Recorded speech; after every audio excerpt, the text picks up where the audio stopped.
오늘 우리가 파헤쳐 볼 주제는 바로 고배당입니다. 듣기만 해도 솔깃하죠? 그런데 과연 이게 진짜 믿어도 되는 이야기일지 그 함정은 없는지 명쾌하게 알려드리겠습니다. 자, 이런 상상 한번 해볼까요? 1억 원을 투자해서 매달 1,000만 원씩 따박따박 들어온다. 와, 이거 진짜 많은 분들이 꿈꾸는 거잖아요. 바로 그 패시브 인컴의 끝판왕이죠. 그렇죠. 내가 잠을 자는 동안에도 돈이 알아서 척척 들어오는 거. 이게 바로 월천의 꿈 아니겠습니까? 근데 놀랍게도요. 진짜로 이걸 가능하게 해준다고 약속하는 투자 상품들이 시장에 있어요. 아니 대체 어떻게 그게 가능하다는 걸까요?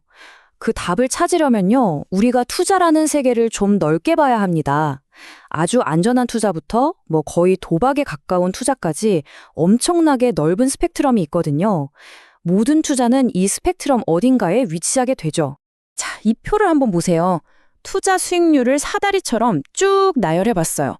맨 아래에는 우리가 잘 아는 S&P 500 ETF, SPY가 있죠. 연 1.5% 정도? 이건 월세 받기보단 집값 오르길 기다리는 투자랑 비슷하다고 볼 수 있겠네요. 그 위에는 배당 성장주 SCHD 한 2에서 4% 정도. 이거 월세가 꾸준히 오르는 알짜배기 상가 같은 느낌이고요. JPI 같은 커버드콜 ETF는 한 7에서 10%로 꽤 안정적인 월세 수익을 주죠. 그런데 저 맨 위에 MSSTY 보이세요? 250%? 와, 이건 대체 뭘까요? 이게 말이 되는 숙제일까요? 자, 그럼 지금부터 저 믿기 힘든 숫자의 커튼을 한번 걷어보겠습니다. 과연 저 뒤에는 황금알을 낳는 거위가 있을지 아니면 날카로운 덫이 숨어 있을지 말이죠. 진짜 이게 이렇게 쉬운 거면 왜 우리 주변에 다들 부자가 아닐까요? 뭔가 너무 좋아 보일 때 스스로한테 꼭 던져봐야 하는 아주 중요한 질문입니다. 마이너스 70%. 네. 이게 바로 그 250%가 넘는 배당을 준다던 MST에 투자한 사람들이 받아든 성적표입니다. 원금이 박살이 난 거죠. 아니, 그렇게 어마어마한 배당금을 줬다면서 대체 투자 원금은 왜 이렇게 된 걸까요? 도대체 무슨 일이 있었던 걸까요? 이 미스터리를 풀려면 우리가 두 가지 개념을 확실히 알아야 해요. 바로 주가 수익률과 총 수익률입니다. 자, 왼쪽의 주가 수익률은 아주 단순해요. 그냥 주식 가격이 오르고 내린 것만 보여주는 거고요. 반면에 오른쪽의 총 수익률은 여기에다가 그동안 받은 배당금을 전부 더한 거예요. 그러니까 이게 진짜 내 최종 성적표인 셈이죠. 자, 그래서 현실은 어땠을까요? MSTY에 투자했던 사람들은요, 그동안 받은 배당금을 전부 다 합쳐서 계산해봐도 결국 원금의 거의 절반을 날렸다는 겁니다. 이게 바로 고배당 함정의 무서운 실체예요. 아니 도대체 어떻게 배당률이 250%인데 투자자들이 돈을 잃을 수가 있죠? 그 비밀은요, 바로 이 배당 수익률을 계산하는 공식, 그 숫자가 만들어내는 거짓말에 있습니다. 배당 수익률 계산은 되게 간단해요. 지난 1년 동안 준 배당금을 지금 주가로 나누면 끝입니다.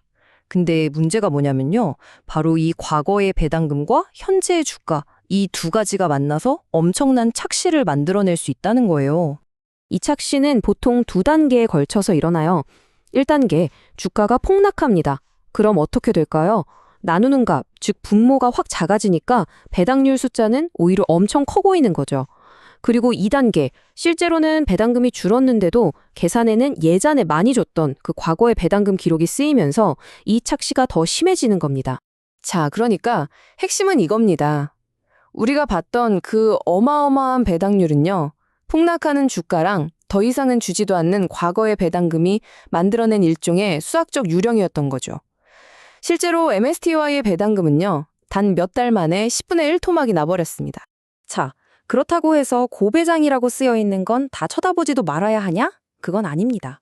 중요한 건 그 높은 수익률을 위해 우리가 뭘 포기해야 하는지 그 거래 관계를 제대로 이해하는 거예요. 좀 더 현실적인, 그러니까 주류 시장에 있는 커버드콜 ETF들은 어떻게 수익과 위험 사이에서 균형을 잡는지 한번 살펴볼게요. 투자의 세계에는 불변의 법칙이 있죠. 높은 수익을 원하면 그만큼 높은 위험을 감수해야 한다는 거예요. 이 표를 한번 보시죠. 이번엔 우리가 잘 아는 SPY나 QQQ랑 JPI 같은 고배당 ETF를 비교해봤어요. 총 수익률 옆에 최대 하락폭이라는 칸 보이시죠? 이게 뭐냐면 특정 기간에 내 투자금이 고점 대비 얼마나 빠졌었나 이걸 보여주는 건데 한마디로 위험을 측정하는 아주 중요한 지표예요. 표를 보면 아주 명확한 관계가 보이죠? JP는 QQQ보다 총 수익률은 좀 낮지만 최대 하락폭, 즉 위험은 훨씬 작아요. 주가가 막 떨어질 때 덜 빠진다는 거죠. 그래서 안정성을 중시하는 은퇴자분들한테 인기가 많은 거고요. 결국 세상에 공짜 점심은 없다는 말처럼 수익과 위험은 이렇게 등가 교환되는 겁니다. 네, 오늘 고배당의 달콤한 유혹부터 그 뒤에 숨겨진 차가운 현실까지 쭉 한번 살펴봤는데요. 그렇다면 우리가 이 시간을 통해 꼭 기억해야 할 핵심, 뭐가 있을까요? 딱 4가지만 기억하시면 됩니다. 첫째, 눈에 보이는 배당률이 내 실제 수익이 아닐 수 있다. 둘째, 그래서 항상 배당금을 포함한 총 수익률을 봐야 한다. 셋째, 주가가 떨어지면 배당률 숫자가 커 보이는 착시 효과를 조심해야 한다. 그리고 마지막으로 모든 투자에는 수익과 위험의 맞바꿈, 즉 등가 교환이 있다는 사실을 절대로 잊지 마세요.